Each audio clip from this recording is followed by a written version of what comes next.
Ladies and gentlemen, let's get ready to rumble!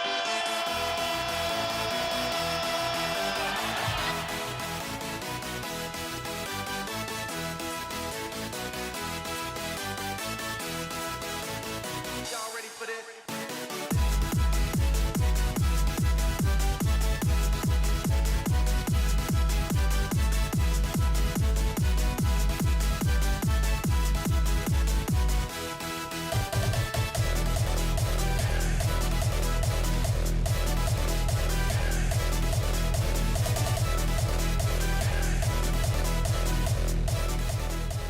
All right, Average Jocks fans, welcome back to another great episode this week.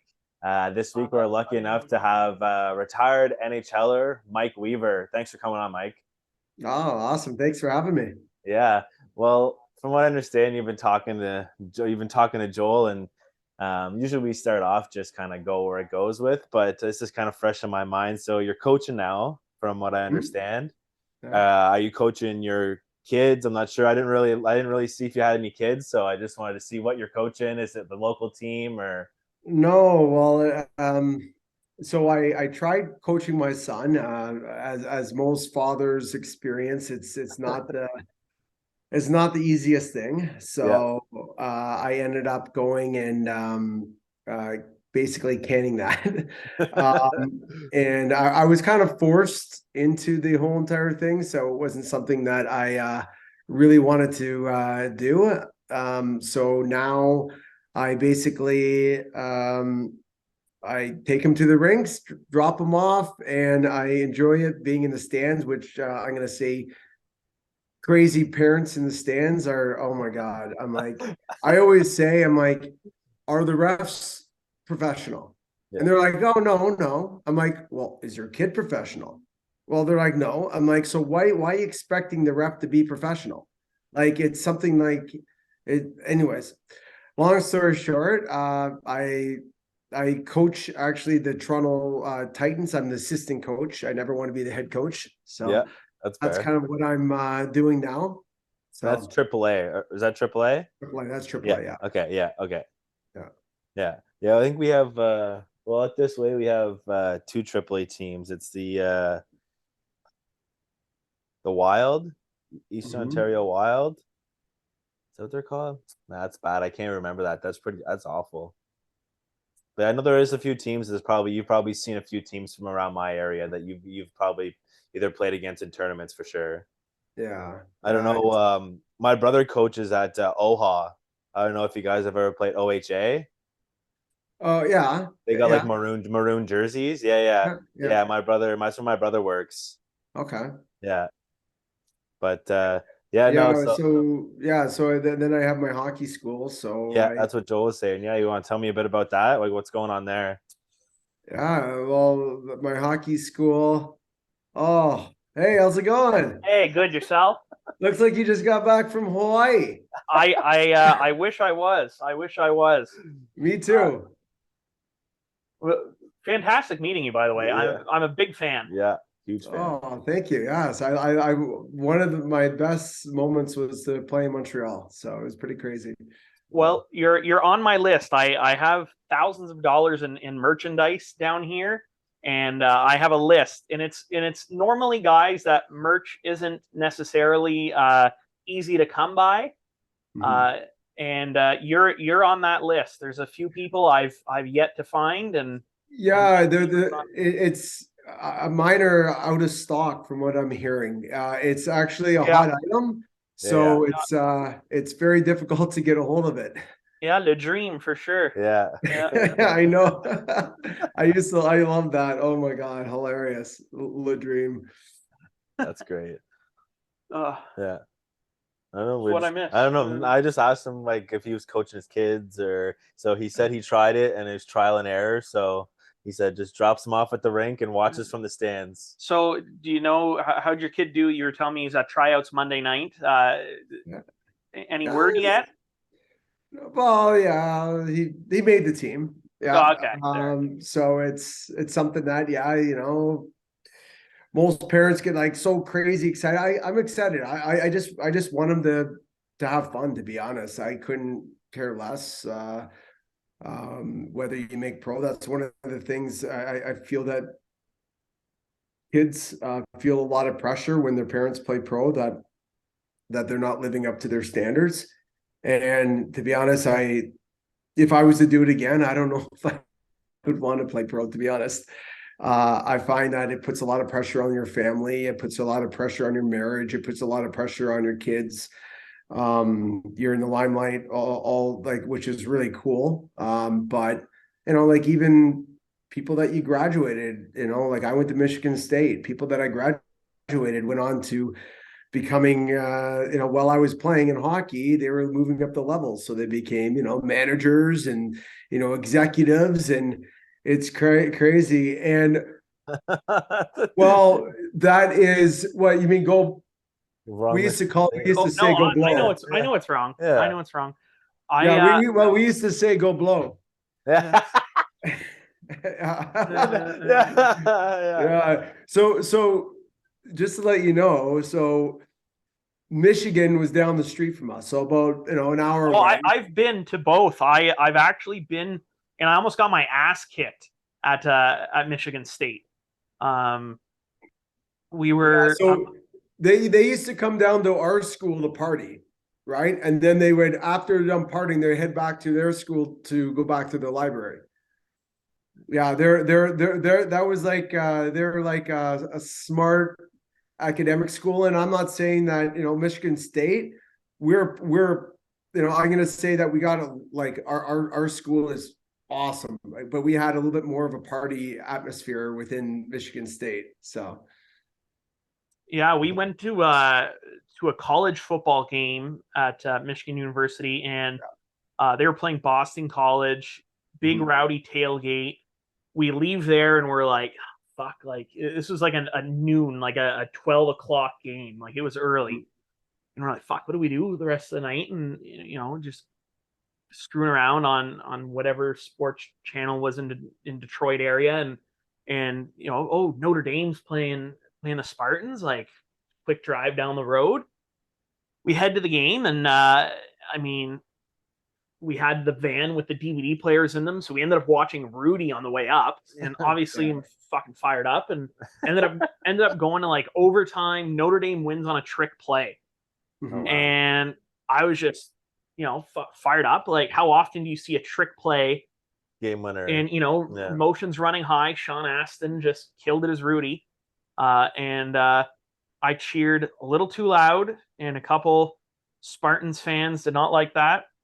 And I had to move my ass pretty quick to get back to the car. Yeah, well, we're usually pretty good there. Like obviously, you must have said a couple other things to kind of get them all upset. Well, I was 14. Yeah. Okay. I mean, it was probably a couple of F-bombs or something in there, but yeah, no, they didn't like it. No. Oh, well. No. Well, and I didn't know at the time, and I found out afterwards, actually. I think the reason they were so pissed is because the tickets we just bought off a scalper were in the booster club section.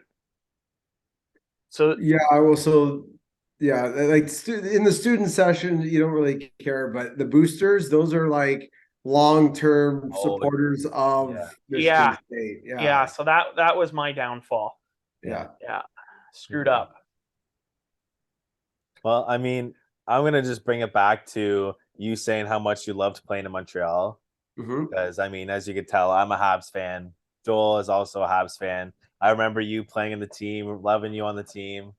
Like, how was that? So you left Florida to come to Montreal, if I remember correctly. Yeah. Like, how is it going from a team? Like, how do you go from living in Florida to living in Montreal, where it's, pardon my language, but fucking cold in the winter? Yeah, like, well, it was pretty cool. Like, I'll bring it back a few years before that, when I played with Vancouver. A lot of people don't realize that summer I had an opportunity between playing for Vancouver, playing for Pittsburgh. So I had that opportunity that my wife was pregnant at the time, and I ended up having a choice between the two. So it was either 3-hour flight or a 3-hour drive. So I decided to do a 3-hour drive. I went to Pittsburgh training camp. I killed it. I was so good. One of my best training camps. It was really cool being able to be playing monkey in the middle with Crosby and Colby Armstrong. Like, it was just like after the practice, we'd always like do like fun little games like that. It was pretty cool. I even scored on a breakaway. Like sometimes when they do the scrimmages, like if somebody gets a penalty, they have to chase you from the far blue line, and you're going, and it's pretty cool. I scored on the breakaway, which was awesome. I never did that. And it's funny. So Tyrion was the head coach there. Okay. Yeah. So I ended up going there, and it was around the time they were supposed to get I was like one of the last people to get called in. So I'm like, oh, I'm pretty much looks like I made it. There's a spot open and everything. And so I ended up getting called in there as Tyrion and Ray Sherrill, the GM. And they ended up saying, hey, Mike, Tyrion was saying, we're going to put you on waivers. And I'm like, oh, they decided to keep their Nasruddin, French guy. It's been with him for a few years, so understandable. So I ended up shaking his hand, saying thanks. So I ended up going back to I went on waivers, and then I got picked up by Montreal. I got picked up by Vancouver. So then, anyways, I guess Taryn got fired, and then for that reason, they ended up winning everything. Yeah. So I was that close to winning a Stanley Cup. Anyways, fast forward, I get traded to Florida, from Florida to Montreal, sitting there in the Boston. I was practicing in Boston, pregame skate, and I get called in. Oh, you got traded to Montreal. First person that calls is Bergevin, saying that he's been trying to get me for a few years. And the second person that called was Tyrion. Just like, I'm like, oh, last time that you were talking, you were putting me on waivers. So it was pretty cool because within a month or month and a half, like, it's funny, like I ended up kind of proving myself to them that I was pretty legit. And it's Tyrion, within a little bit, he was calling me Le Dream. So it was kind of cool. It was one of the best things ever. I think everybody should have an opportunity to play for the Canadians. It's just amazing fans. It sucks to actually be here in Toronto. You want all these next year fans, I call them. They'll be good next year. Yeah, next year fans. You know what? I'm the only Montreal fan that I work with. They're all Leafs fans or Bruins fans, and just same thing every year. Sorry, year, and then springtime comes. It's next year. Yeah, next year is us. Yeah, we got the core this year. Next year we're gonna be good. We're gonna be good next year. Yeah, we're one piece away every year. One player. Yeah, I know. I'm gonna say hopefully at some point they do win it. Like, obviously it's got to be. They finally won a first round the other day. So there are a few more monkeys on their back. Yeah. I think the Roenick curse. I was gonna say that is the Roenick curse got broke, right? No. The Roenick was second round. Last time they made it out of second round. Okay. And then they have the Keith Ballard, or no, not Keith Ballard. Yeah. The Ballard curse. No. Keith Ballard played for Florida. Yeah. Yeah. Yeah, no, Leafs. Like, you have the two Montreal photos up behind you. Did you put those just up for the podcast, or is that up all the time? All the time. So, like, your kids, they have friends come over from school. Like, do they get chirped? Like, oh, fuck, why do you have this up in your living room? Well, if they look to see who's on it, they know why. Yeah. I just, I couldn't imagine living in enemy territory. Good on you. Oh, it's fine. It's kind of what you got to do. I moved back here after I stayed an extra year in Montreal and moved back here after retiring. So this is where my family's from. And it's funny, my dad he's always been a Leaf fan. And for the year and a half, year and a quarter that I was with Montreal, he was Montreal Canadiens fan, but then he turned back. So did he wear like a Habs jersey? Do you have any incriminating photos of dad during that year and a half? He wouldn't go that far, but my first game in the NHL was Atlanta Thrashers versus Montreal in Montreal. So he ended up having the whole entire section cheering for me when I was on, but then they went back to cheering for Montreal when I wasn't on. So I love it. I mean, that sounds like cool. Typical Montreal fans. So yeah, for sure. I love that. That's sick. Yeah. So when you were in Montreal, you had Terry as head coach. Is he as serious as he seems in all of his interviews? Like, he just seems so stressed to the point where he reminds me of like a stepdad you'd see in a movie where just like chain smoking and just like fed up with the kids. Like, he just seems so on edge. How about this? Being a head coach, I don't know if he could be not on edge, especially when you're in a pressure cooker like being in Toronto and in Montreal. Like, you are held accountable for even a bad pass on the ice. Like, it's crazy. So yeah, I could see him. I could see the reason why he chain smoked as much as he did. That was true.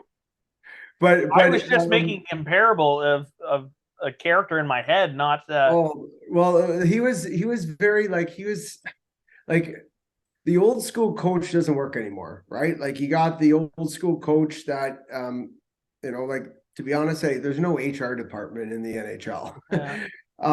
It's not like you could go down and say, "Hey, this guy's yelling at me." So it's pretty. Like, he's pretty intense, but you have to win him over, and I think I did a pretty good job of that. But it was pretty crazy though. There's one story I remember. We're in Calgary, and we ended up losing, and it was something pretty bad. And so the bus is usually sitting right there. When you lose, you get dressed really quick and you get on the bus, and it's all dark. Bus is not turned on, lights are off, and you're all sitting there in the bus. And I remember Molson Jeff was on there too, and like everybody. We had all the brass was there, all the it was everybody, like, and then it had all the trainers, everybody was on there. So we're all sitting there. And you see Terry come in with his briefcase. He goes and he throws it in there. And then he walks off the bench and he stands out in front and he's having a smoke for, I swear, had to have been 15 minutes. So you got like the owner of the team sitting there and we're all like waiting for him to get on the bus. It was just like, oh my God. I'm like, he was pretty, yeah. I don't think he really cared, but it was kind of funny that you have the owner on the bus. We just lost, and he's basically, the whole bus is waiting for him, and the whole plane and everybody is waiting for him to finish his smoke. I love that. Yeah, like, would he go out for a dart in between periods? I don't. How about this? I don't know. I'm just assuming he did it right in the room. Right? Yeah. Wow, good for him.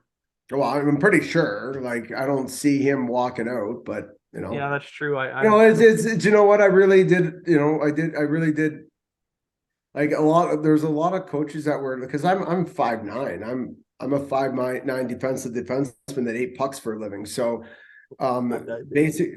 basically, like, I was undrafted. I wrote a story for the Tales. It's called Tales of the Undrafted Puck Eater.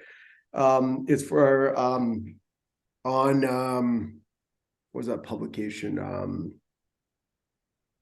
Anyways, if you just Google if you Google that, you'll get it. But it was like I basically earned everything, that I was given. I was never given a spot on the team. I always had to earn it. There was always draft picks that got more ice time than me, and I had to earn it. Like even Players Tribune. the Players Tribune, that's what it is. Yeah. Like I remember even going to I signed with Atlanta Thrashers. I showed up for training camp in Atlanta, and it was pretty cool. Don Waddell was the GM, and he ended up coming in at one point during training camp, and he's just like, "All right, rookies, you guys are going to go down to the minors, and you are going to learn how to be professionals." So a lot of people don't realize like certain things like that sticks with me, like little things like that, and it really stuck with my whole entire career. Was just like learning from the other guys, looking around, and taking what you liked and what you discarded, what you disliked. So it was actually really cool. So the best is it was the farm team was Orlando Solar Bears. You were like 10 minutes away from Mickey Mouse. Yeah. Yeah, it was great. So we ended up going down there, and it was really cool area that we all rented a place right around this pool. It was a really, really cool setup. And yeah, it was that whole entire year. I was just really learning from the older guys. It was pretty cool. But it's funny in training camp. It was like we used to have the old flip phones, right? Like you would have to when you text people, you would have to press like 3 times in order to get to B or no to C, Yeah. right? Yeah. So it'd be like it would take you like hours to go and write like a simple text. So, but I ended up going and calling a buddy of mine that I just talked to, and all of a sudden the answer machine is just like, "You have reached the answer machine of Don Waddell, GM of Atlanta Thrashers." I'm like, "Oh my God," I hung up. And one of my buddies ended up looking at my most recent contacts, and he ended up changing the number and putting Don Waddell's number in there. Oh my God. I was just like, oh.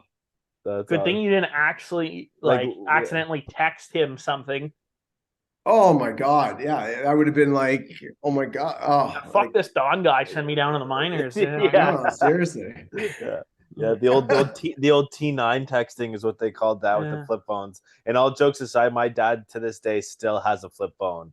He buys a new one every 4 years. Won't get a smartphone. Do they still make them? Oh yeah, dude. They're the same size as they were when they were first out. Like Wow. he refuses. Fuck those smartphones. Like I don't have feeling in my hands. I can't use that shit. I'm like, all right, Dad. Fuck this. Don't fucking yell at me. But this one's got like speaker. He can use the internet. But it's still a flip phone. Wow. Okay. Yeah. And so going to the time when you're in the minors, you actually played with the Chicago Wolves, if I read correctly. Did you win a Turner Cup with them? So that would have been the Calder Cup, but the Turner Cup would have been my first year. So we ended up winning everything the first year, and then the IHL folded, and then we went to the Orlando Solar Bears folded, and we went to Chicago Wolves. So we actually played Chicago. I think we played them in the finals the previous year. Then we ended up winning it the second year. Yeah. So Turner Cup and Calder Cup. Yeah, because my cousin played on that team. Scott Pearson. Okay, yeah. That's my cousin. Okay. Yeah, we actually had his son on last week. Yeah, but no, I'd seen that and I kind of looked at the years and I was like, oh shit, he played with Scott. Yeah. So. Yeah, because he would have been close to retirement after that. Scotty, he was. I think 2005 he retired. So. Mm-hmm. Yeah, it would have been, well, I think it was 2002 that we won it. Yeah, something like that. Yeah, something like that. That sounds about right. Yeah, because I remember being in like his sister is my cousin obviously as well, and then like her basement she had like the shrine for Scott. So like the pictures, there's the Chicago Wolves picture, and then like his jersey when he was drafted by the Leafs and all that kind of stuff. So whenever you were playing in Florida, what just because Florida, I guess now is playing in the second round of playoffs, and they had that whole not wanting Canadians to buy tickets and flying down for, game 3-4 and then head back. Like, is the arena actually like that dead that they have to be concerned about that down there? Well, it's obviously it's a work in progress. Like I remember when we used to play when I was with Florida, we used to play against the Canadians or Toronto. Like massive, you would just see like you wouldn't even see any Florida fans in there. Like it's just like it's crazy. But I'm assuming that they ended up going and doing pretty well as of late. They've been having some great teams.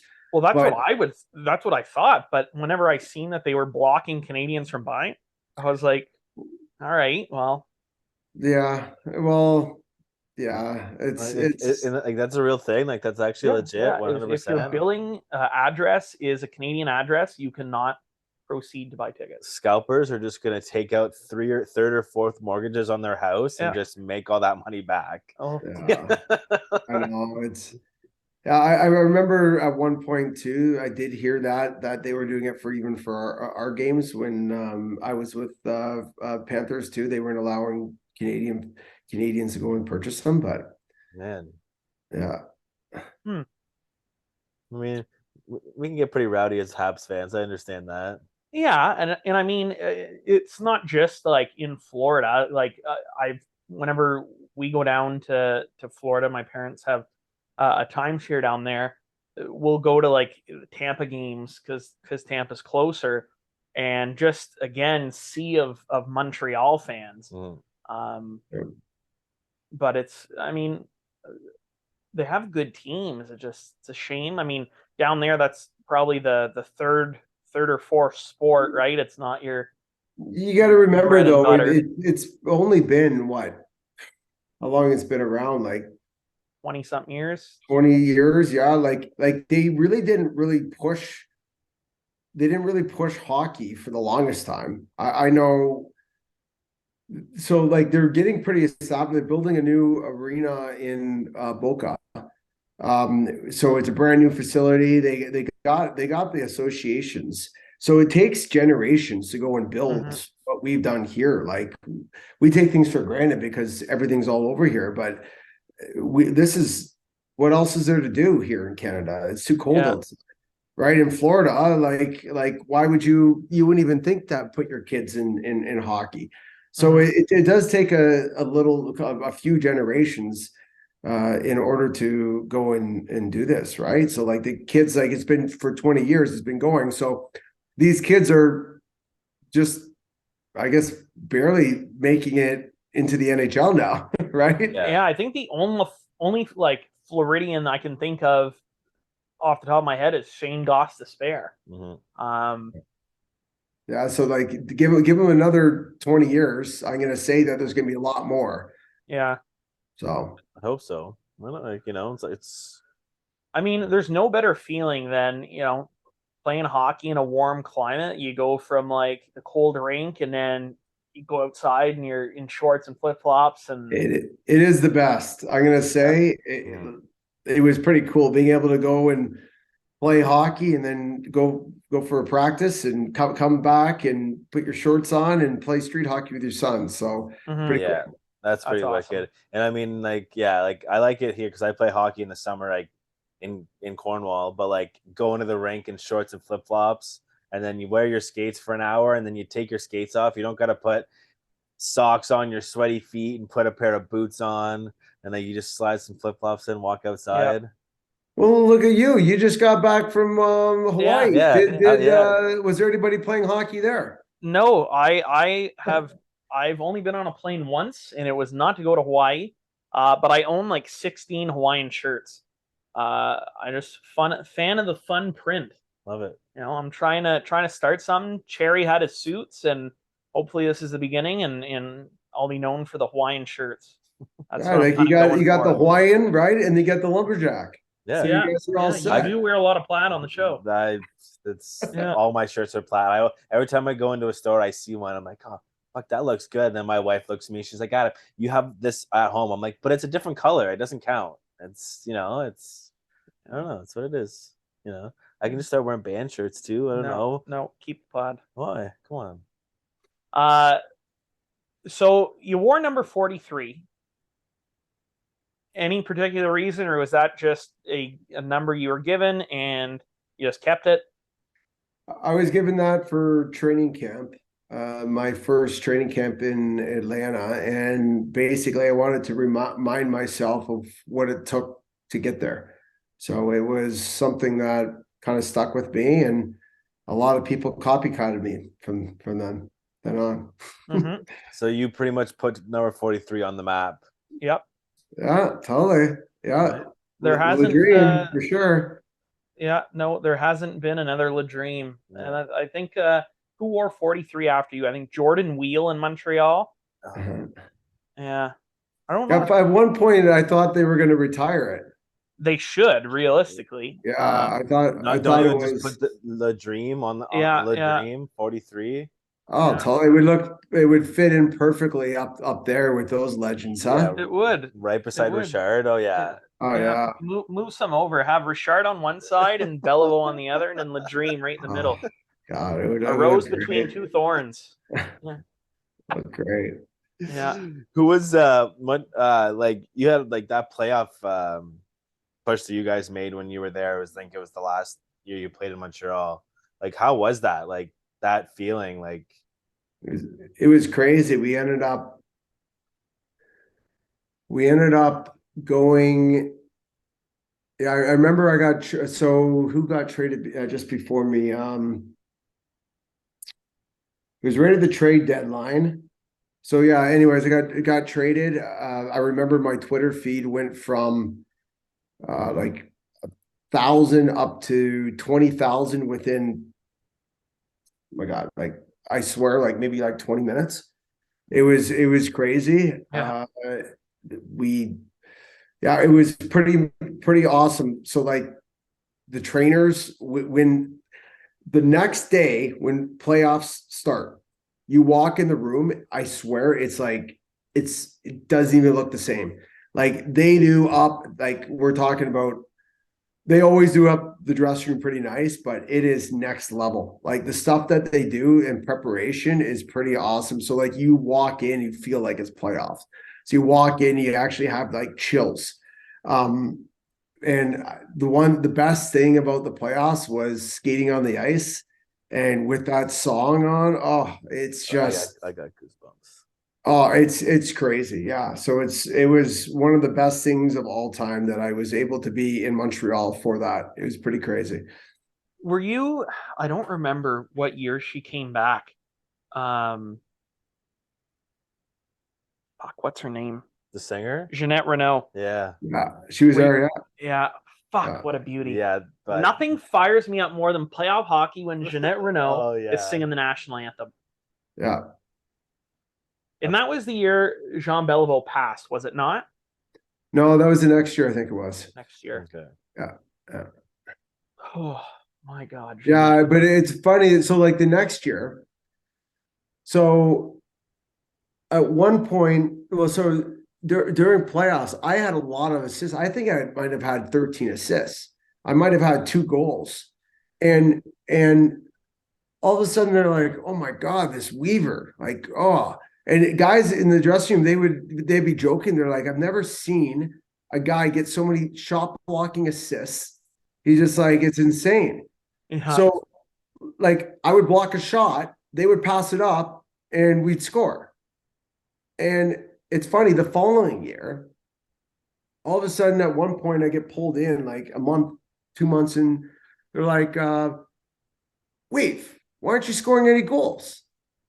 And I told them, I'm like, well, your forwards aren't going and taking my shot blocks and going in and scoring. Like I told them, I'm like, I'm not doing anything different than I was. It's just that you don't have good enough forwards now. Yeah. So yeah, so at the end of the day, that's kind of, they kind of looked at me as being a point getter. I'm like, have you seen my game? It's like, it's not that.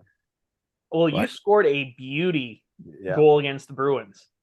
I still remember that celly, and you were in Boston, and I was just like, I know. I was actually trying to dump it in.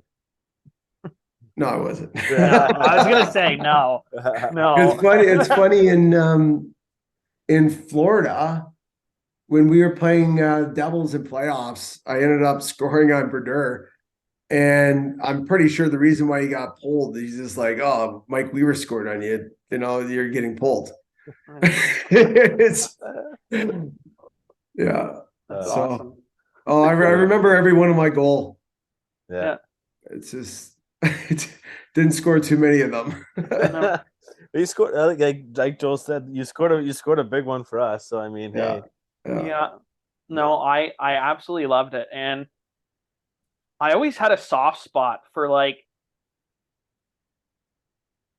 I don't know how you'd put it. Like I remember before you got there, like defenseman I absolutely loved Marc-Andre Bergeron. Mhm. Like it was always kind of like the guys we picked up that were maybe for like the depth or you know, your 4 to 6 guy that I always ended up just falling in love with. And like I said, after Marc-Andre Bergeron, you came in, and then I can't think of anybody since you where I've been like, oh, wonderful, like love this guy. Yeah, like that's one thing. Like a lot of the fans, you know, obviously I respect the guys that score goals, right? A lot of the fans love the guys that score goals.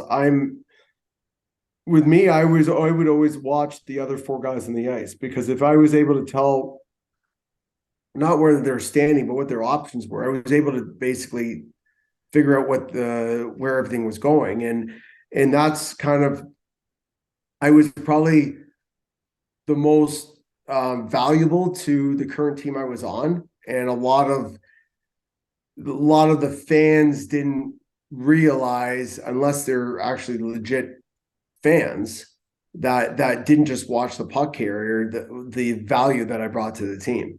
So that's one of the things that I found, that if I went to another team, like when I went to Montreal, people didn't even know who I was, and they've never seen me before. And they're like, Weaver who? And the fans that really, I remember at one point there was Weaver in white t-shirts, WEAVER.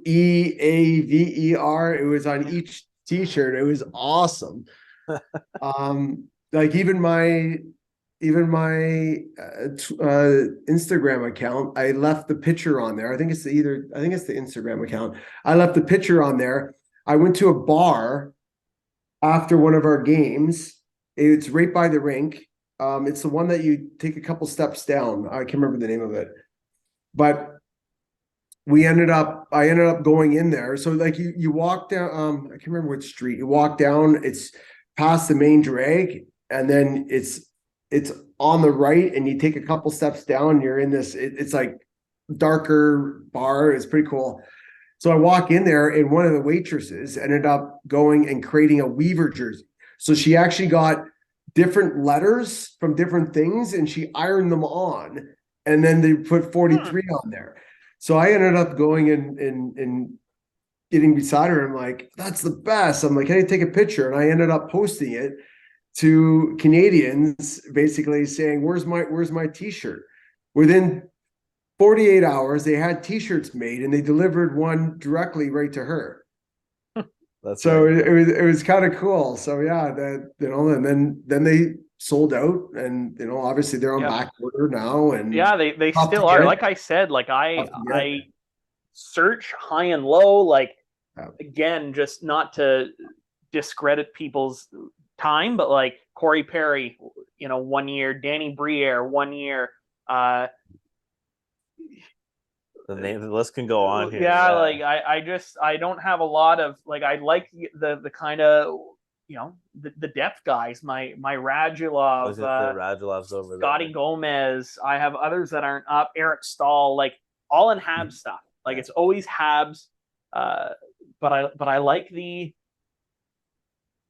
depth guys. The one thing I did like, I liked how Bergevin, you know, obviously had it sucked the way that he was kind of, it ended, but I'm going to say that he was very, very brilliant in finding those guys. Like every GM, like you have your guys that are paid a crap load of money, and then you have you have your kind of mid level guys that, you know, they're still getting paid. Then you have your lower level guys, but then you got to bring in that old veteran, right? That basically it really does help out your whole entire team, because those old veterans know what it takes to go and win. There's a reason why they've been around for so long, and it takes that right person to come into the whole entire mix. There's a lot that goes into being a GM. Like you basically have to have this puzzle. You can't have all goal scorers, you can't have all fighters, and you can't have all playmakers. You got to have a little bit of everything. And with some of these top guys that are commanding so much, like that's the reason why the Leafs haven't been good for they were on the right path, and then they had 40 million tied into 4 players. So how are you supposed to build a team around that? And to be honest, those guys were given the money way too early. To be honest, they haven't really earned it. You know, and they have $40 million tied into 4 players. And the first time they've won a first round was since the iPhone was invented. So it's something that like these. It's like the kids nowadays. They expect the latest iPhone yesterday, and they expect to have that. And it's all these you're kind of almost, you know, like instant gratification is well, it's almost like they're just they expect, they're expected to have it. They want it. They're not going to go. Well, what do our parents do? Our parents ended up doing layaway. I remember my chess set here. My parents, it's a worse chess set. My parents ended up taking layaway. So every week they would go and they would purchase one more piece, and they would hold the pieces at the back of the shop. And at the end of, you know, the 3 months or whatever, they would have that chess set. Now, what are people doing? They're going and putting all that money on their credit card, and they don't have enough money to go and pay this off, and they go into debt. And it's just like it's kind of how the society is going right now. It's people expect, you know, people expect, like it takes a long time, you know, getting back to the hockey thing, it takes a long time for a team to go and build it up. If you basically deviate from the plan, and you try and rush things, a lot of times it doesn't really work out, and you fall into debt. And that's kind of what the Leafs are. It's one thing. I gotta summarize the Leafs. Okay, there was this one I saw on the news.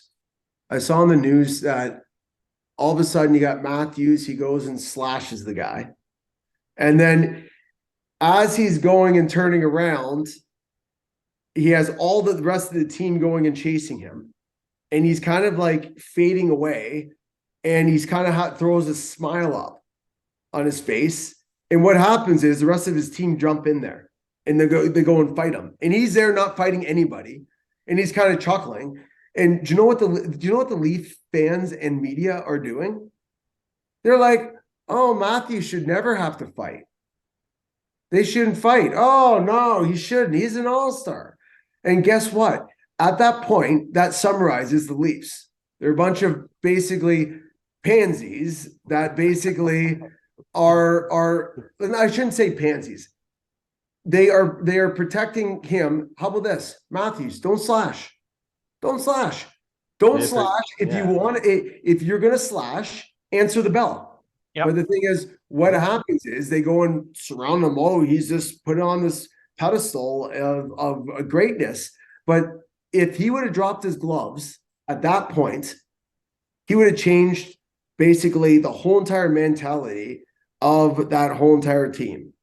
And, you know, you see little bits and pieces of it, but, you know, and the reason why I know all this is I'm in the Toronto area. You're kind of surrounded by it. It's not, you can't really not do it. But what Montreal, I love what has happened in the last little bit. I know this year wasn't the best year, but it was a growing year. It was a growth year.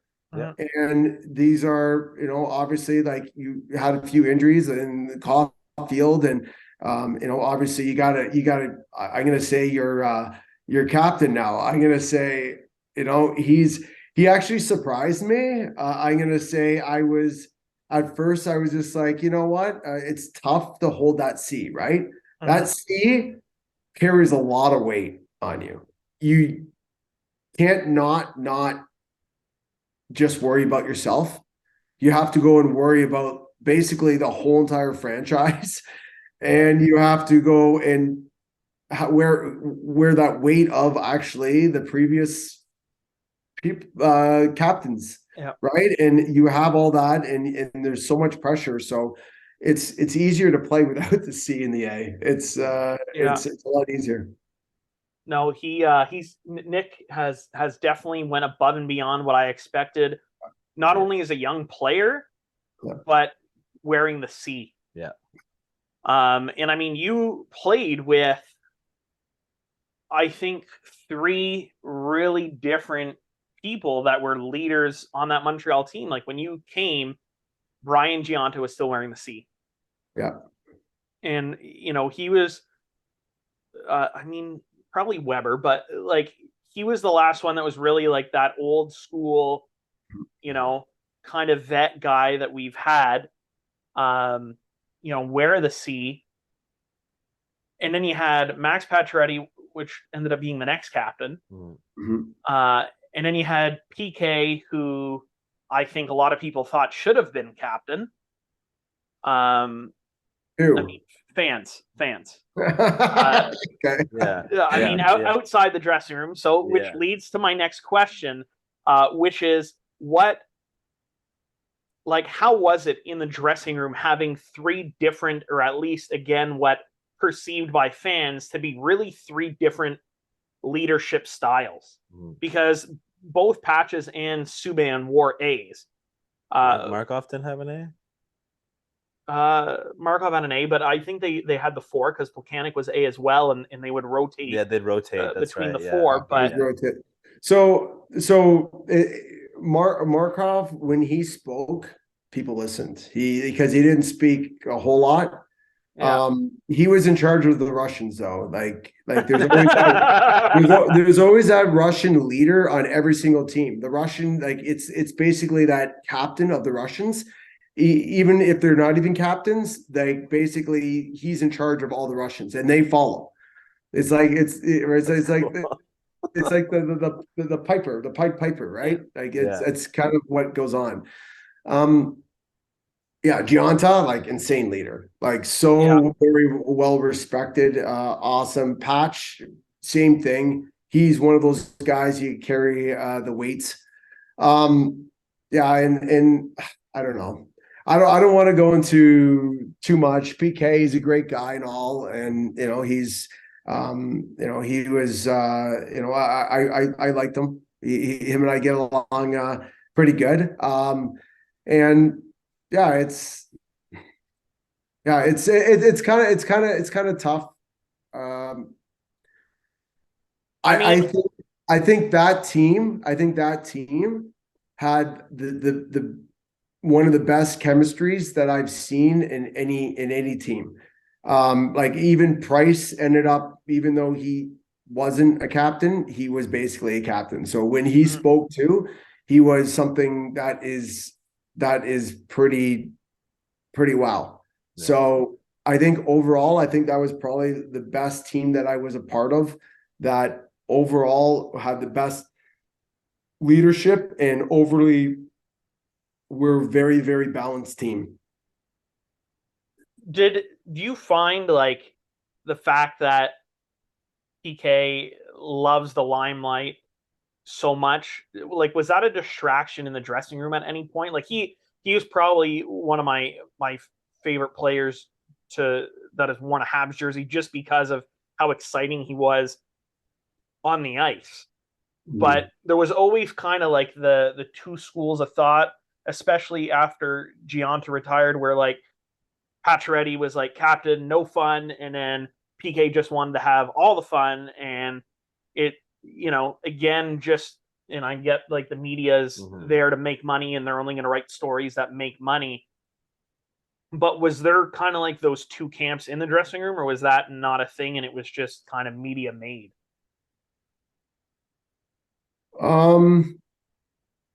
Well, to be honest, like PK had his own way. He did what he wanted.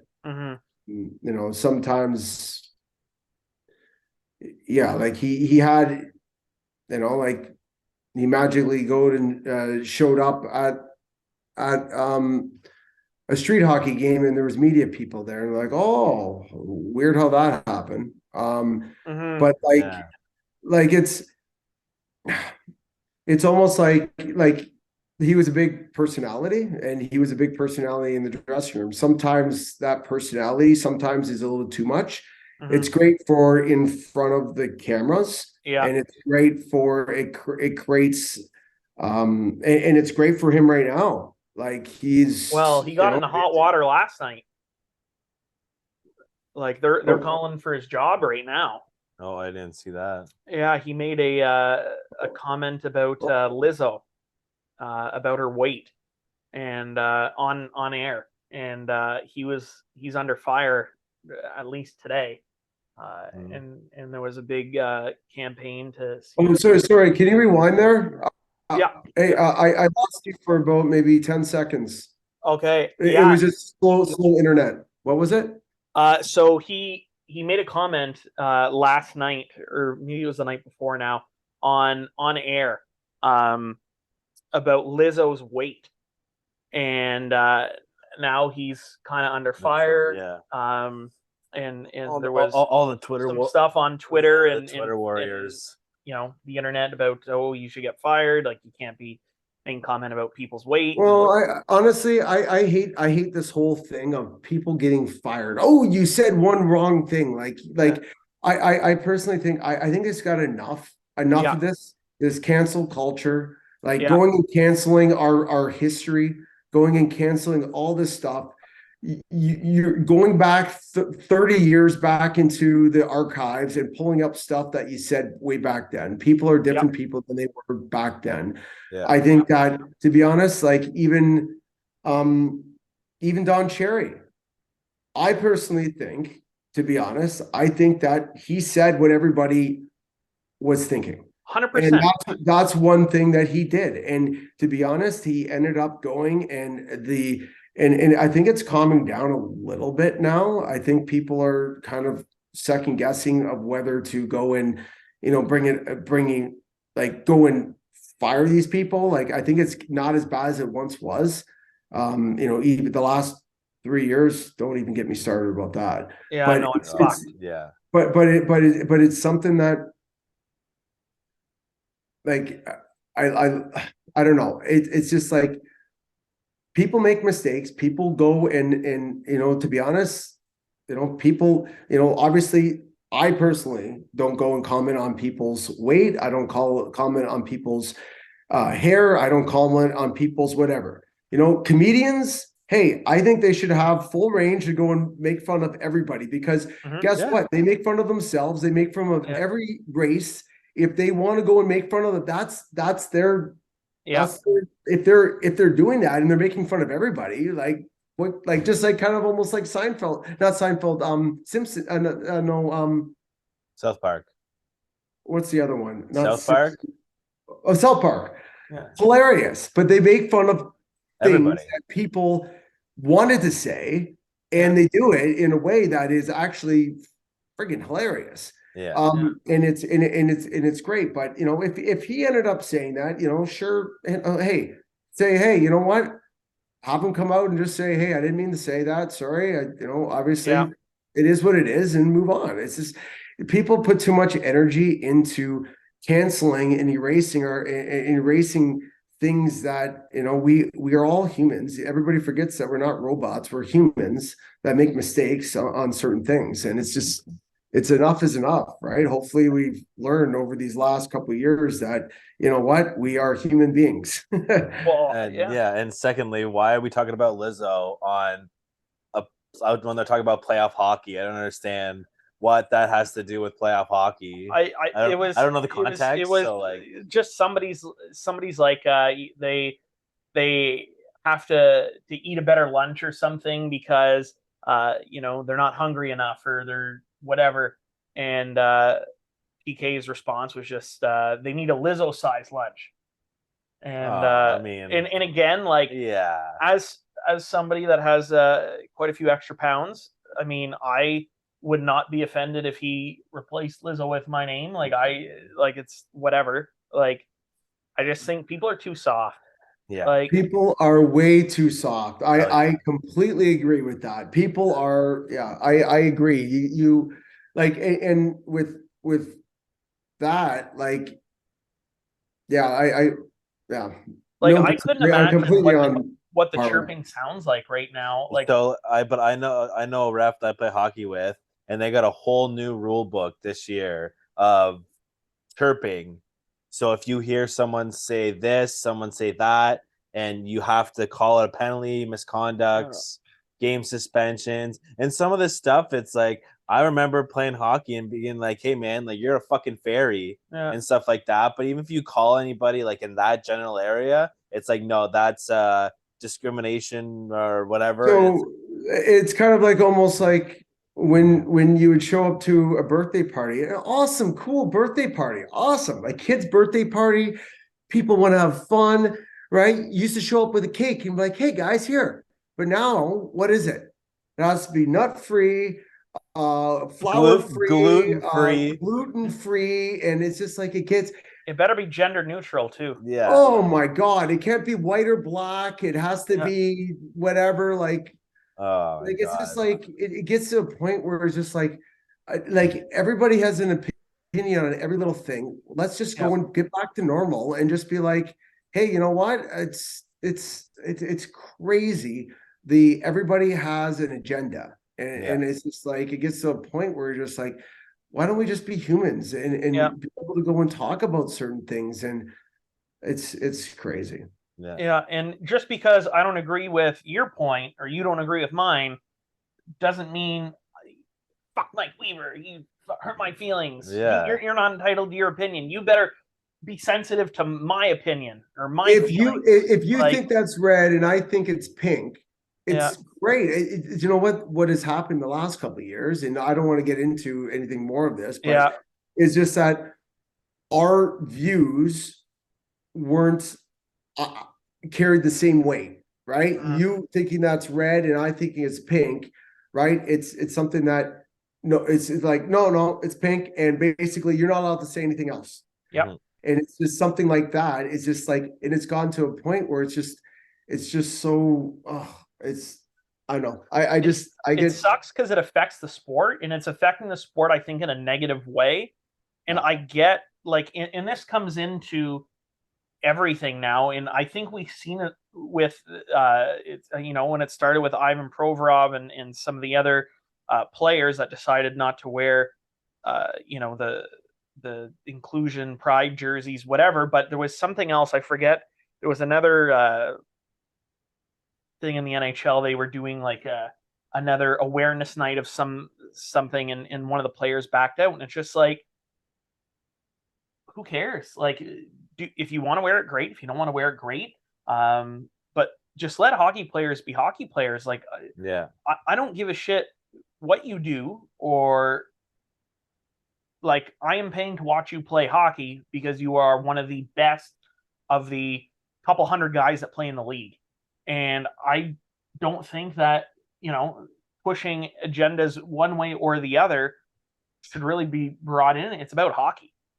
Leave the political stuff outside. If you want to support a charity of whatever outside, fantastic. Yeah. But on ice, let's focus about on ice. No, it should be about hockey. It shouldn't be the agenda. Like, basically, if you're Coca-Cola, sell Coke. Mm-hmm. Sell Coke and shut up. Yeah. Right? Like, it's just like you're not political. Mm-hmm. You are a Coke company. Mm-hmm. Right? Like, it's just, it gets to a point like we're hockey players. Yep. Right? Like what's it matter if one person's gay, one person's straight. Who cares? Yeah. We go in the dressing room, we get dressed up. Who cares about that? It gets to a point where if I'm glad that those people stood up. And I'm going to say that a lot of those people within that dressing room were too afraid because they weren't they were either rookies or they're people that don't think that they're able to go and have. I don't think that they were voicing. I don't think that they didn't want anybody to really know about this, but it just sucks that everybody else is wearing it and they're not, and everybody's just like, oh, it shouldn't be about this. We should get on the ice and we should play hockey. And at the end of the day, it shouldn't be about this colored jersey that we're wearing. Yeah. I wonder, especially specific to that, if the media relations team never said, hey, John Doe isn't out for practice, for pregame warmups, would anybody have noticed? I wouldn't have. Everybody's moving so quick. That. Do you know what? If it was me and I was in that position, I would want to go out there for warm-ups because I don't want to shy away from that. Yeah. Like at the end of the day, it's your right. Like it shouldn't be like the NHL is kind of going down this path of like I hopefully they don't go down it too far, but it just sucks. We have a great game, and to be honest, it's why go there if you don't have to, right? Like why, like it doesn't matter. Like I couldn't care less about anything. Like to be honest, with all these different topics that are going on, you know what? I got my views and I think my views are right. And you know what? I think you think your views are right. And that's great. I love that. I love that about that. And it's great that's why we're able to go and come up to, that's why that's why everybody else is taken. So be yourself. And that's the way that I look at things. Don't try and be somebody else because, and that's what, when you wear the jersey, when you don't want to wear the jersey, they're trying to make you become somebody else. And I'm glad that it has nothing to do with whatever the topic was or whatever, or the cause, or whatever. It doesn't matter to me. No, I just think that we should be our own people. Yeah. Yeah. Well, on a better note, how cool was it to play defense for Carey Price? Oh, it was easy. I didn't really have to do too much. I think it's the first time we've been able to ask somebody that's played defense in front of Carey Price. So well, he's actually normal for a goalie. Bro, really? Because usually goalies are a little bit off because like who wants to stand in front of those shots like that consistently? But I remember showing up to. So it would have been. I got to know Carey a little bit. So this is when this started, when I got to know him a little bit. All of a sudden, there was like a simple drill that you get the puck dumped in. It's like the morning skate of the game. So the puck dumps in, defense go behind the net, pick it up, go up and pass it up to the winger. The winger goes down, dumps it in, D goes down. So it's a simple thing, right? It's supposed to be, you go down, pick it up, Carey sets it up, you go and whatever. So anyways, so I start going behind the net and he throws it in my feet, not even like 3 feet away from him. So I'm like this, I'm like, trying to kick it up, and I go and pass it up. And I'm like, I look back, I'm like, what are you doing? So anyways, sure enough, puck gets dumped in. I go back in there, same thing, throws it in my skates. I'm like, so it's supposed to be like a simple flow drill. And then all of a sudden the coaches start like wondering what's going on. So one of this, I can't remember which assistant coach came up to me. He's just like, Mike, just go and get it and pass it up. I'm like, freaking Carey is putting in my feet. So then it became kind of a comedy thing that all of a sudden Terry started getting into it, that all of a sudden it turned into tradition, which sucked because I was like basically pulling a friggin' a hamstring trying to friggin' get this thing up. But yeah, so he was actually pretty hilarious. It was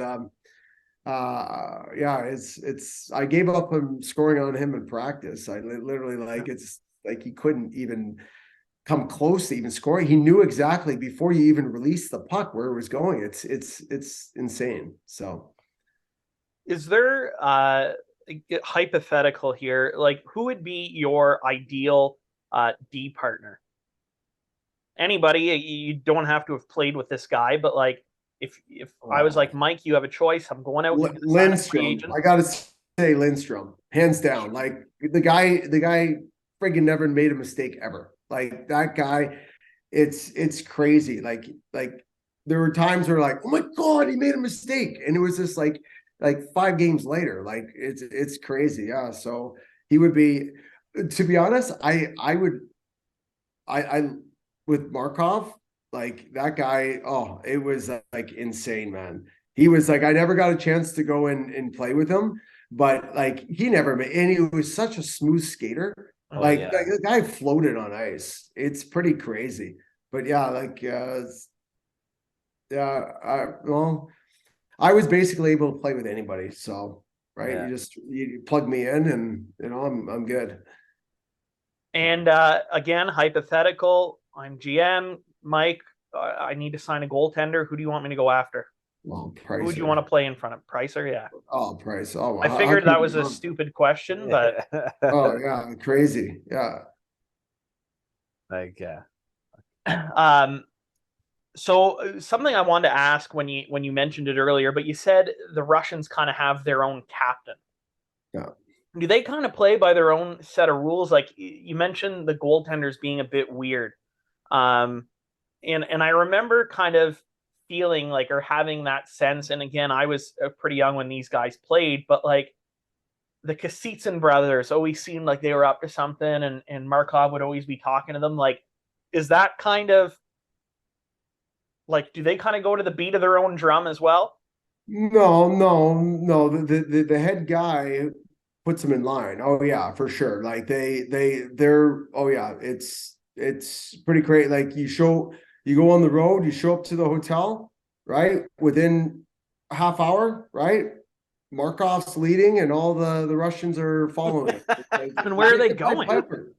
It's the Pied Piper, the little rats going behind them. I Right? love Like, it. it's I just love like, that. But where are they going? Like, what are they doing? oh, That they go to dinner together. Oh yeah, like Okay. it's just like, oh yeah, for sure. Yeah. I love that. Huh. Just because I loved Markov. That guy was always open in the back door. Markov was always there, and the play would, because everyone was so worried about PK shot. I remember this for like a couple years. Like the power play, everybody was always so worried about PK shot, and then I used to see 79 coming up the wing, and then it was always cross ice pass right onto Markov's tape. Like he was a magical player. I'm gonna tell you, I was pretty in awe with him when I was in Montreal. Yeah, no, he was a beauty. I'm disappointed they didn't Bergevin didn't extend him there whenever he ended up going to the KHL and playing for a couple of years. I was hoping that he would finish his tenure in Montreal. And last year when they started introducing whatever they're doing now on the outside of the Bell Center with like the statues or the Ring of Honor or whatever, they wanted to have him, but he was coaching some KHL team or whatever, but he got let go in the off season. So hopefully they can honor him some way this year. And like we were saying earlier, get the dream hanging from the. Well, I have did you ever see those Lego ones? Those Like, Lego figurines? You see those they made of the players? Mine's out there. It's a little Lego thing right beside all. You haven't seen the Lego? I'm looking this up right now. Oh yeah, I actually have one of them too. So what? I mean, it's like Lego Mike Weaver. Yeah, totally. If you find it, I'll go and sign up for you. Now you're on. Yeah, now you're on the clock. Yeah, Lego Mike Weaver. Yeah. Okay. Make sure you don't get the black boxer, because there's also a black boxer named Mike Weaver. Yeah, it is true. Yeah. Is your I want to ask you this. On Wikipedia, it says like your first name is Mike, your first name, or is Arthur your first name? Arthur. So it's Arthur Michael Robert Weaver. Okay, so that is okay. Like Joel made a joke. He goes, "Well, you can't believe it. You got to believe everything you see in Wikipedia." And I had a good laugh. So sometimes I'll get stuff from there, and I always have to ask the question as in like, am I saying this right? Because I don't want to sound as dumb as I do sometimes. So Well, so I got separated, and so it's funny on there. I tried to change it that I was single for Wikipedia, and it didn't. It wouldn't change it for the longest time. I think it still says I'm married. yeah, it does. Yeah, it does. Yeah, it does. Yeah, they don't listen to me Wikipedia. So if you know somebody there, let me know. Yeah, well, I think you can if you pay now, like Yeah. if you like donate $10 a month, you can edit pages. yeah. Well, So I tried going and submitting it. So No. I should tweet it. I should tweet it on my Twitter and get Yeah. all the fans, all my following that go. Oh in and- yeah. Yeah. The Habs fans are bored. They got to give them something to do. Oh. so I did find the Mike Weaver Lego. Uh-huh. Is But it sold out? It is Sold sold out. Yeah. Oh God, yeah, it's on back order. Yeah. It's on Damn. Toys on Fire. I've never been on this website, but yeah, I love that. That's so great. It was kind of cool. It was really cool to be in Montreal and to be a part of the. I wish I would have had a Montreal Canadiens hockey card. I don't think there is one on there. Oh, we'll find one. No, I don't think there is one. I don't think No? they ever made one. It got me mad. I'm like, I played 16 years. I have a Florida one. I have a couple Florida ones, Atlanta Thrasher one, St. Louis. But it's funny. The other day I was in Collingwood, like in the middle of nowhere, in north of Toronto, Yeah. and I walk into Home Depot, and all of a sudden this guy turns around and is just like, "Man, you look like Mike Weaver from the Atlanta Thrashers."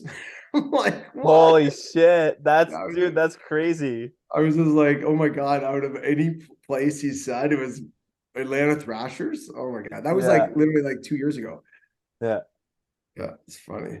That's pretty wicked. Are you buying it right now? the Lego. Yeah. No, it's out of stock.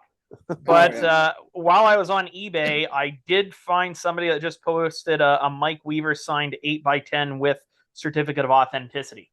So I'm just adding that to my cart before I log out. Yeah. Well, I'll sign a picture for you for free. How about that? That's a sweet deal because this guy's charging an arm and a leg for shipping. Oh yeah, yeah. Yeah. So it's he wants $4 for the 8x10, but then he wants to charge $20 for shipping. So at that point, I'll just drive to go pick it up. So Are you in any other sports, Mike, or you're just a hockey guy? Well, I tried lacrosse a little bit, which was pretty fun. I did baseball. I was actually pretty good at baseball. So yeah, but well, I got a coaching platform called Coach Them now. Yeah. Yeah, so we have 30,000 accounts. We have the NHL Coaches Association, that's our partner, Minnesota Hockey, the OMHA, Ontario Minor Hockey Association. They do more games on a weekend than the entire regular season, NHL regular season. Wow. Yeah. So we have also, we just signed Lacrosse Canada. That's our partner. German Ice Hockey Federation. So we have lacrosse, soccer. We did a soft launch of soccer and hockey. So and then with my hockey school, I teach the thinking part of the game. So I teach Influence. We're based out in Toronto. It's called Defense First, DEFENCEFIRST.com. And so it's pretty cool with Coach Them. So coach and then THEM.com. If you go there, it's for the coaches to be able to go and easily create drills and practice plans digitally. So it's pretty cool. We have 14 NHL teams. I think Montreal's on it too. I know every year the video coach kind of switches and they jump to different platforms all the time. But and then with Defense First, I'm able to teach the youth hockey. So it's funny. After I finished, I was just like, oh, like a lot of guys kind of get away from the game. And you've been told all your life to go and lift this and do that, and you kind of get away from everything. But it's funny how I ended up kind of going and double downing in it. So Yeah. So you like going and kind of mentoring both. Like if an NHL team approached you and said like, Mike, you want to get into like player development or coaching, like would you hop on that? I'm going to tell you, the only money to be made in the NHL is being a player, being a head coach, and then being a GM, and assistant GM. So I'm going to say scouts, you don't make a whole lot. You don't, even the development guy, for the most part, I don't know. It's not even close to what you're making for the other positions. So Yeah. I don't know. It's funny. Like all the guys that I ended up, a lot of guys don't prepare for after, but a lot of guys that I ended up going to Michigan State, and they ended up going and getting a job and moving up, becoming manager, moving up, becoming a district manager to being, and they're into six figures. Some of them are $500,000 making per year. But they have that for your whole entire, basically up to your probably 50, 60. With the NHL, the odds are like, I played 600 games, but I played 15 years pro and 13 years in the NHL. So like it's crazy the amount of, like, you retire so early that a lot of guys don't have anything prepared for after. Yeah. And it's funny, they prepare their body for each season, but they never prepare what's happening after. And a lot of people have in their mind kind of, it's almost like jinxing themselves if they go and think of anything else besides hockey. And that's one of the things that a lot of people, they end and they're like, oh, what am I going to do now? So Yeah, you see a lot more now. Like I know, like some guys, a lot of the ex NHLers have like like wineries or distilleries. But I find like now you don't see a lot of the young guys doing that. Like you stuck with sports, you started your development camp and stuff like that. But like like you said, that you see that a lot of guys, you can just tell like after hockey, they're just kind of like, well, that's my life. Like, what do I do now? yeah, like you got a lot of guys in university that they took basket weaving courses, and it gets to a point where you're like, what are you going to do with those after? And I took telecommunication. I got a minor in virtual reality, software development, web design. So that's when I ended up, I found it very tedious to go and draw drills with my hockey school, that I wanted to go and draw them digitally. So once I do them once, I have them there for life, and I'm able to easily add them to the practice plan. So like, I'm just like, there's got to be an easier way. And then Rob Tallis, with the goalie coach of Florida, he ended up, when I signed there, I went there, and he's just like, he knew my background of telecommunications, so he's just like, let's kind of do something. I'm like, yeah, let's go put together. So I put together a team. We figure out a way to go and draw drills digitally, and we've done pretty well thus far. So it's been I get up at 6 a.m. every day. I'm up 6 a.m. I'm on with my developers. I'm going and getting. I'm always moving and shaking every day. I got my hockey school that I go and teach privates, and I have my hockey schools in July in Toronto, and it's pretty cool. But I'm gonna say I feel bad for the guys that don't prepare, because it takes a few years to really get to where you feel comfortable to live off of, right?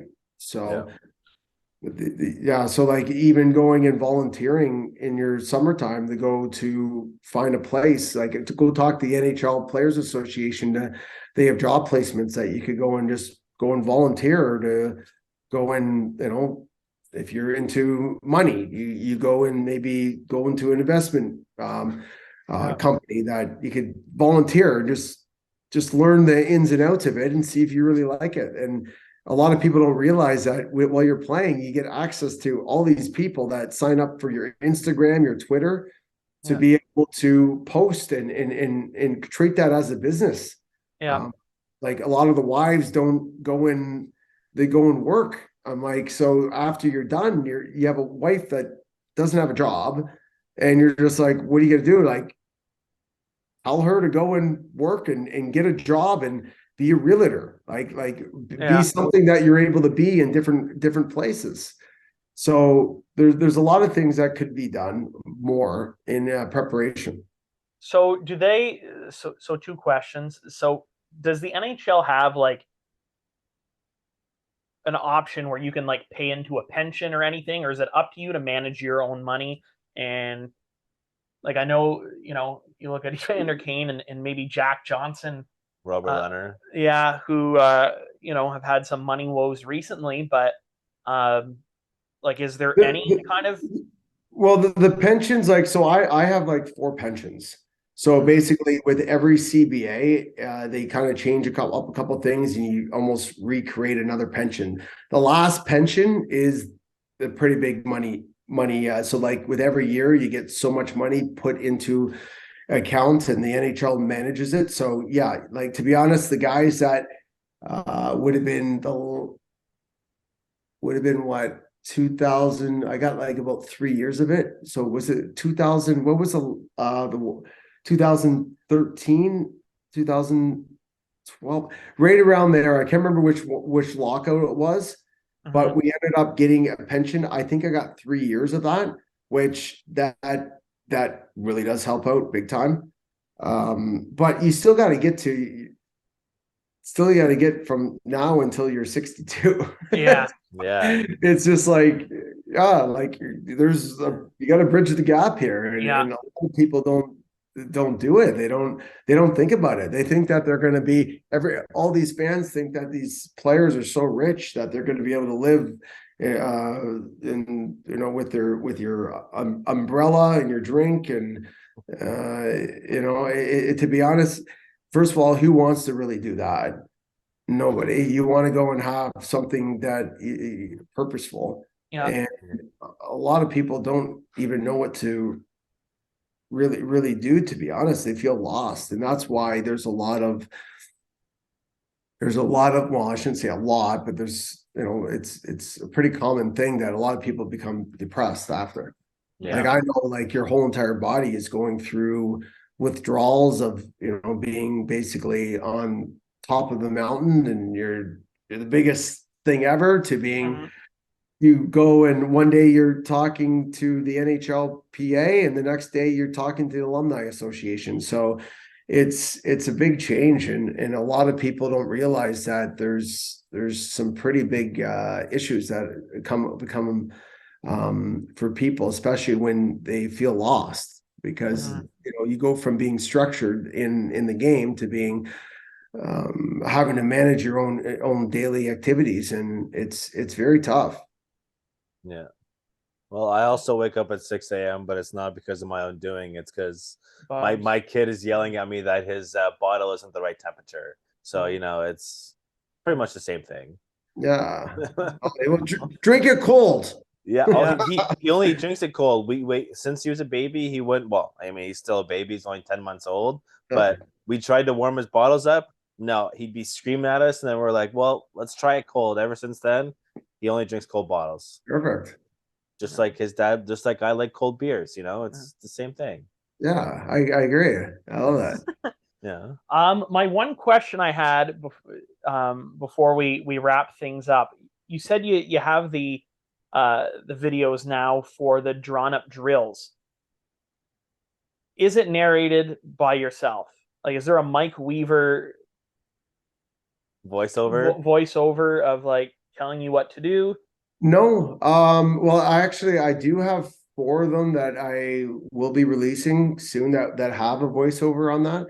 But we have 1,500 drills, and to be honest, it's a lot of our drills are done by all our skills coaches. That basically we have 38,000 followers on Instagram, and it's a lot of them are pretty big skills coaches that we go and recreate their drill and coach them, and we basically acknowledge them, and they are, we work with them to build their followings as well. Mhm. So it works great both ways. They're very, very amazing skills coaches, and it's pretty cool the feedback we get from all of them. We get posts all the time from them. Hey, can you post this drill? Can you post that? So it's Mhm. pretty cool. It's basically community coaches that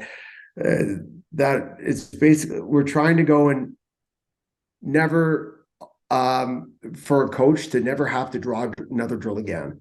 Yeah.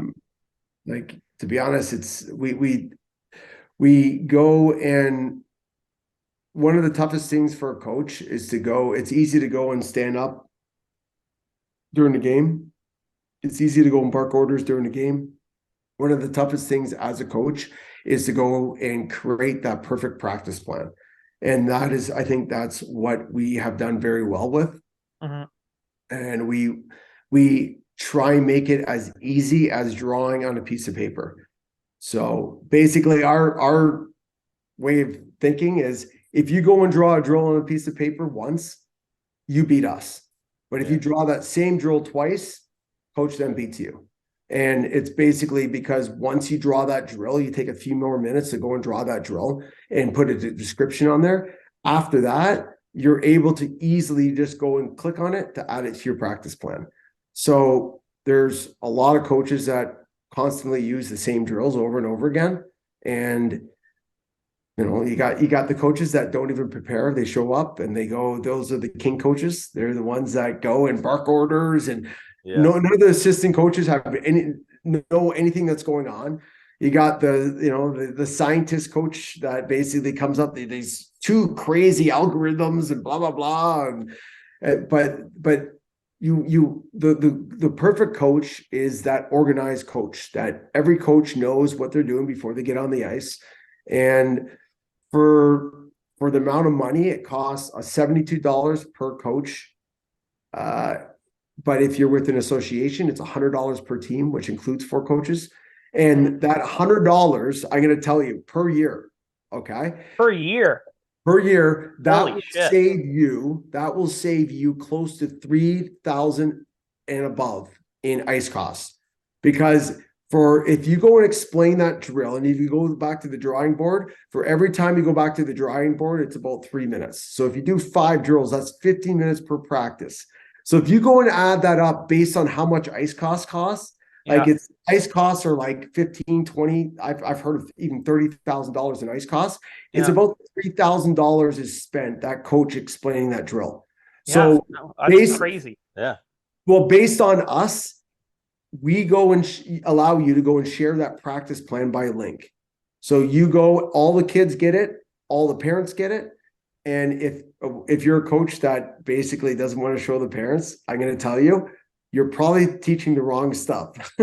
So, but it's crazy now. The team that I'm with, we share it before practice, and with every single, we go drill to drill. It's not the coaches that are moving the pucks around; it's the players.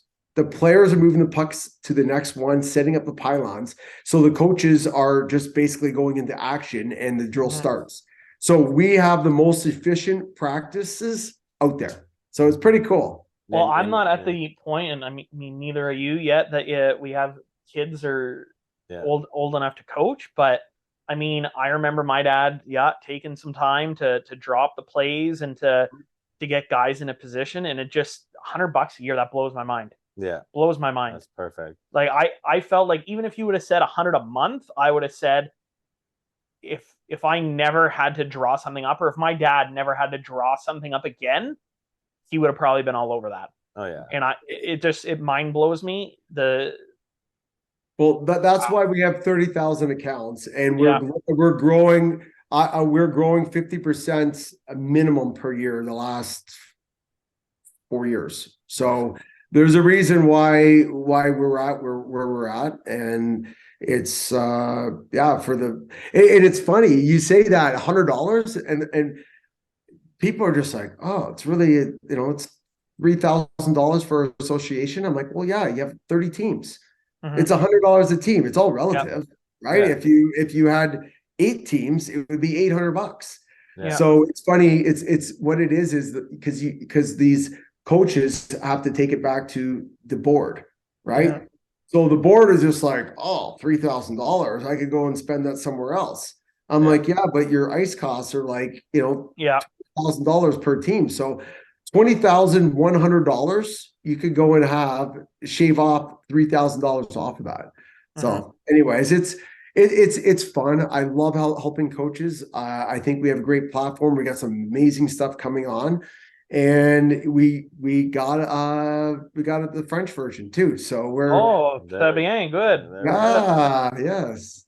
And like So- really those drills like that helps the kids too. That doesn't really just help the coaches. Like you said, like practice keeps moving, like it's not you do a drill and like you said, you stop for 3 minutes, he tells you, and then the first 3 kids fuck it up. So you gotta show you gotta do this, So like really it's helping the whole team. It's not just helping the coaches. Like and it keeps your kids accountable. Yeah. They have to go and do their homework, and when the coach shares that practice plan, they have to know when they prepare before they get to the rink. So it's for everybody. It's for the coaches to make it easier on them. It's for the parents to save money to allow their kids to know what the practice plan is, and to allow the ice costs to be basically cheaper because their kids are going to be able to use that $3,000.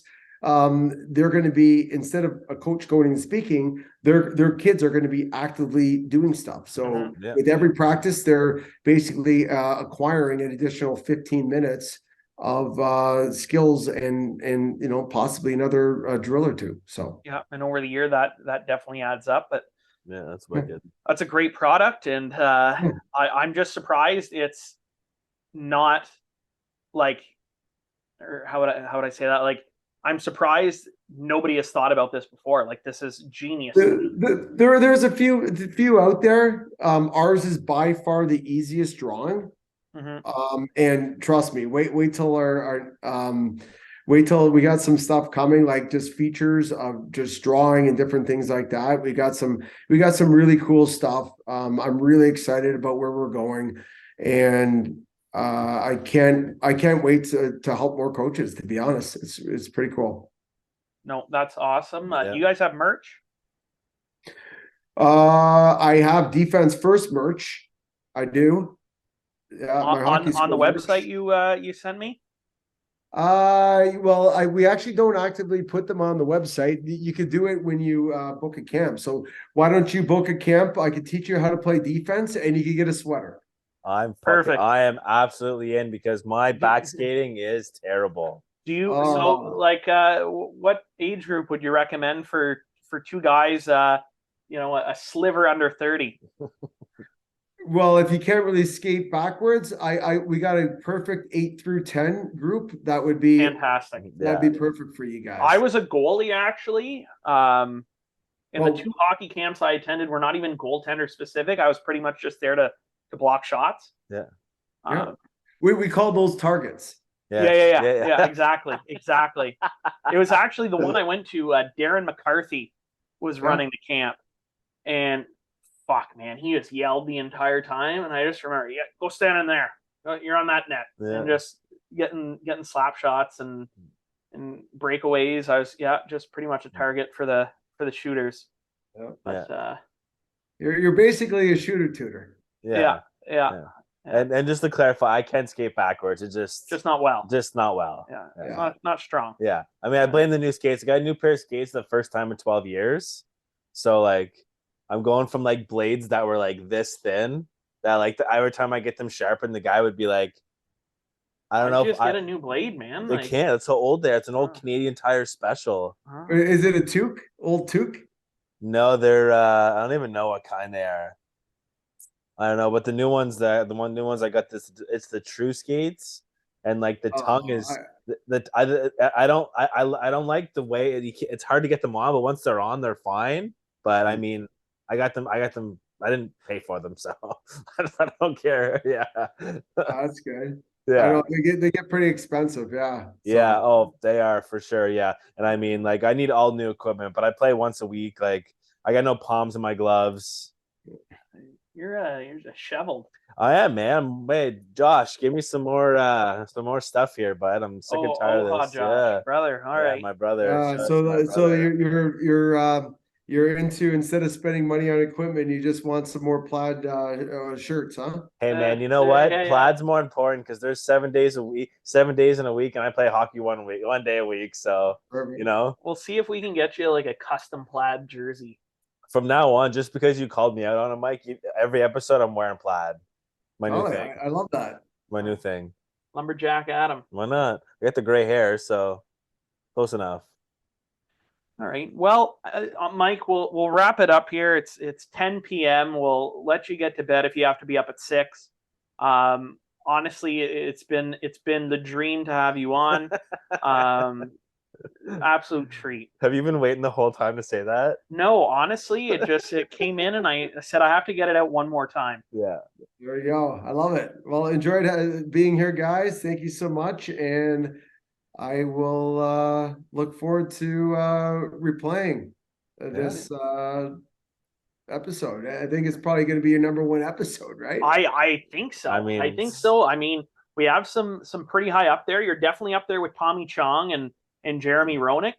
But I think I'm pretty sure the episode's going to be on back order, right? 100%. Yeah. Too many 100%. It's going to break the internet. Yeah, too many people are going to watch it. YouTube is going to crash. They're going to have to send up a new update for the iPhone as soon as we launch this. iPhone sales are going through the roof tonight because it's 100%. Yeah. I'm going to call my jersey guy, see if we can get a Mike Weaver jersey going, so we can switch out this Danny Briere one. And Danny who? Yeah, exactly. He didn't win a cup. No. Well, me either though. Yeah, but he doesn't have Le Dream. Yeah. No, it is a cool name. Yeah. How would you feel though if, because it's going to be custom order, if it was 43 and then Le Dream at the back? Or you gotta get the Weaver, like he said, like that girl had, like all different. I'm not crafty. No. No. Well, dude, why don't you just do like a removable Velcro numbers, right? Yeah. So like you could switch it up. That's a big thought. I've invested so much money into things, Mike. Just that's what they do with the Leaf jerseys now. They don't bother, because they don't really. Yeah. So many guys in and out of that lineup. Fuck, just take the Velcro off. Get who's going in tonight. Yeah. Put it back on. I know. I saw actually one of the guys at the rink. He had one. He had all Velcro, the whole thing, and then he would just take them off and put them back on. Wow. I love that. Even the numbers. He had the numbers. He had all the numbers, and it's pretty good. Yeah. Never know. It's good. They think of everything nowadays. They do. Yeah. Well, like I said, Mike, it's been an absolute pleasure. Yeah. And I'm looking forward to having you up on my wall. Perfect. Well, I already have a spot picked out for it. Well, at some point you guys are in what, Ottawa? You said? We're in Cornwall. We're about an hour from Ottawa. Okay. Yeah. Well, at some point I don't know if I'll be going to Cornwall. Yeah, don't back to Montreal for a game. Yeah, but he coaches AAA, so he might. Oh, that's there's a possibility, because I don't know. You said you've played OHA, but I'm not sure how that works. Like my brother explains it to me, but listing skills aren't your. Yeah, and they're not very great. So well, we'll figure it out. I can send it to you, and I'll pay for return shipping or something. And if you're in the area, we'll take you out for a beer at the local watering holes. Perfect. Yeah. Awesome. Well, thank you again. This is the third time. I'm terrible at wrapping things up. We'll talk to you soon. I'll send you the epi, and hope to have you on again in the future. One last question right before you hang up. Who's your Stanley Cup winner? Stanley Cup winner. How about this? Not the Leafs. Let's just you're taking the field. Yeah. All right. Fair enough. Perfect.